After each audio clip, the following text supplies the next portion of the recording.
Good morning, everyone. So, our today's topic in strategic human resource management is model of international human resource management.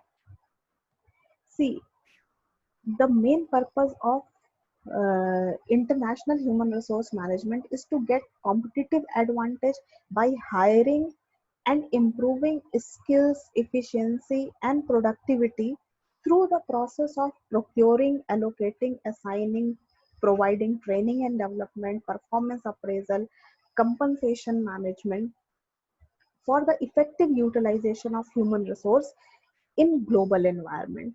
So globalization and growth of information technology and the advancement of modern business make the world to create and adopt such methods and concepts of human resource management in the form of international human resource management. So the ultimate goal of any organization is to satisfy need of customer and to get the position as a market leader. So effective utilization of human resource can be done when we introduce our product to the whole world. That means you have to introduce international market to your organization. So international business can bring changes in the organizational strategy, organizational structure, human resource activities and approaches, and many other activities in the organization. So when we see the this model of international human resource management, we can see uh, international human resource management primarily concerned with three factors. First factor, which is HR activity, it's belong to human resource management.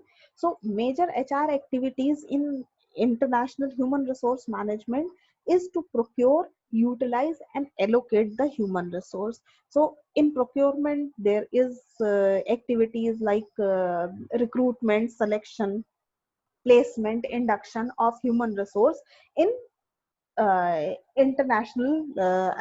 international assignments. And then utilization, it includes the training and development.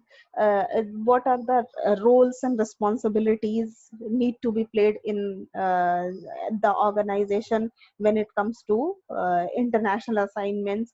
And third is allocation, that means the placement of human resource in various assignment internationally.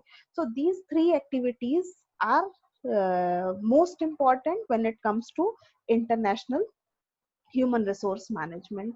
Now, in this model, the second parameter is type of employees. So basically, there are three concepts related to this. So uh, first concept, we will move to types of employee before we need to consider the type of countries involved in the human resource international human resource management. So there are also three kind of countries which could be considered. So first is home country. So what is home country? Home country is the country where the headquarter is located. Second is the host country. The host country is the country where the subsidiary is located, subsidiary of the headquarter is located. And in this regard, there is a third kind of country which is called third country. And this is the country where there is neither the headquarter nor the subsidiary, but uh, third country is introduced for the fulfillment of financial and human resources in the organization. So in this way there are three concepts of countries are there. Now we move on to the type of employees. So type of employees or type of employment is further divided into three categories. So first is called home country nationals. So and this is also called parent country nationals, or in short form it is called PCN. So home country nationals are the employees from the organization, and these employees are the citizen of those countries where the headquarter is located. So on the basis of home country or parent country nationals, the recruitment approach is used, which is called uh, ethnocentric approach. So in ethnocentric approach, the key positions in an organization is always fulfilled by the home country nationals, so that you have a company have a greater control on all the activities in the subsidiaries. Second kind of employees are called host country nationals. So it is also known as HCN, in short form, host country national. So host country nationals are the citizen of country where the subsidiary is located. So, and this kind of employment is known as geocentric, polycentric approach of staffing. So this approach is used to gain maximum benefit out of the country where subsidiary is located. Because if a person is on the key position of the company and who is local for that particular country, can get better coordination, can have better understanding of the culture and the various legal and regulatory frameworks in that country also.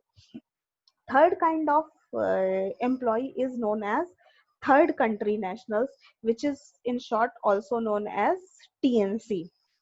So third country nationals are the citizen of other countries.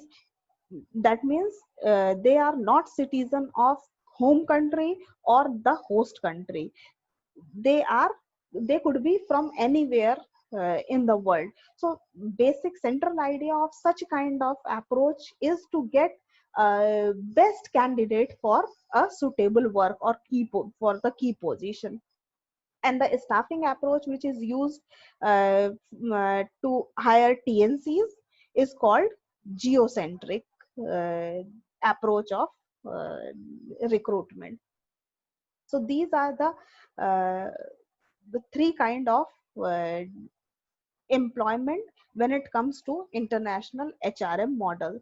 So the model itself consists of three activities, and these three activities are further divided into three activities.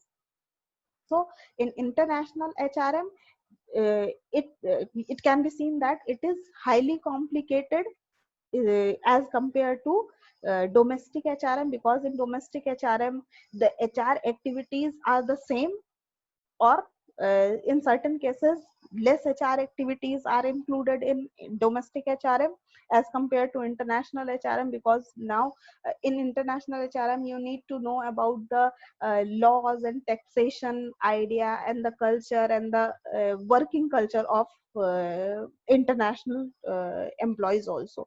So in international human resource management, in domestic human resource management there is only one kind of employees, but in international HRM there are three kind of employees. So these are the basic differences also, and this model can explain international HRM and its complexity in a better way. So this is all about model of international HRM. Thank you.